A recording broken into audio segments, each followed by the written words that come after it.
We have already been introduced to Yami's brand new power-up, and no one's noticed. And that's right, Tabata has already told us exactly how Yami is going to surpass his limits once again in order to take on the incredibly powerful Lucius Gratis. And honestly, I am completely shocked by the fact that no one is talking about this theory yet. And that theory is that we are going to see Yami unlock his potential and new devil-like powers through the use of his family's devil drugs. Yes, in chapter 347, we were introduced to these mysterious pills through Ichigo's flashback, where it was revealed that she had been the one who had actually unalived their entire clan and not Yami. Or I guess we should start calling him Tsukihiro, since it was revealed that that is actually his first name and Yami is his family name. Anyway, going back to said flashback, we see that while their father forced the pill onto Ichigo, he did originally try to give one to Tsukihiro as well. And as of now, the leading theory is that Tsukihiro refused to take the drug, not trusting what his horrible father was planning. And now, after seeing the effect it had on his little sister, I'm sure he's even more certain that refusing the drug was the right idea. Because I mean, if little Ichigo, who seemed to have not gone through much training at all at that time, caused that much damage after taking the drug, then imagine what Tsukihiro would have done. The Land of the Sun would have lost a lot more than just one single clan. But thankfully, that dark timeline is going to remain as a simple what if. Now, even though Sukiro did not take the drug, that doesn't mean he didn't take the drug. You see, I think after seeing what happened with Ichigo, Sukihiro would fear something like that ever happening again if Ichigo or anyone else were to take one of those pills. So, to stop that from happening, he took the one his father gave him and any other ones he might have had stored away with him when he left the country. And he's had that or those pills stored away safely this entire time, planning to never bring them out under any circumstances, that is, until now. Because this next fight, his battle against the dreaded Lucius Gratis, will be the one time he has deemed necessary to actually use that drug.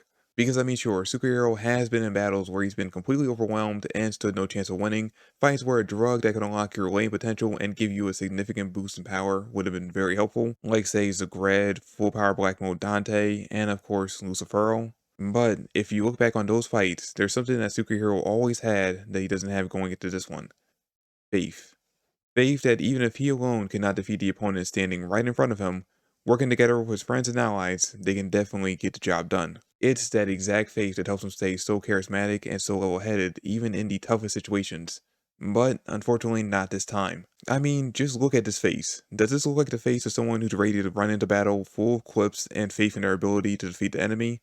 No, that is the face of a man who's filled with nothing but anger and despair. Despair over losing his pupil, and anger over the man he thought was his mentor being the one to kill said pupil. This is Sukihiro at his absolute darkest, no longer full of jokes or sarcasm, but instead focused on one single goal, killing the bastard who killed Asta.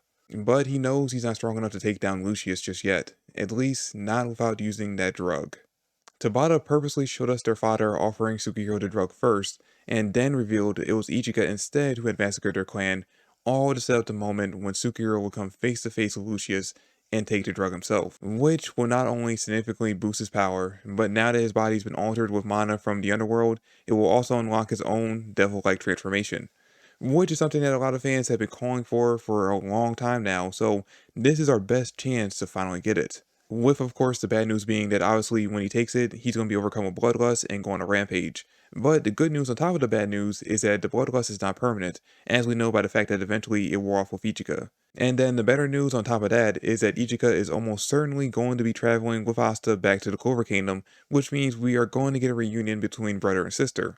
Because now that she knows the truth about what really happened to their clan, she'll want to go and find her brother in order to reconcile with him, which will lead to an incredibly emotional scene between the two of them, where Ichika will see Sukihiro rampaging after taking the drug and throw herself into harm's way in order to bring her big brother back to his senses. And I don't know about you guys, but personally, that is one moment I am very much looking forward to seeing go down.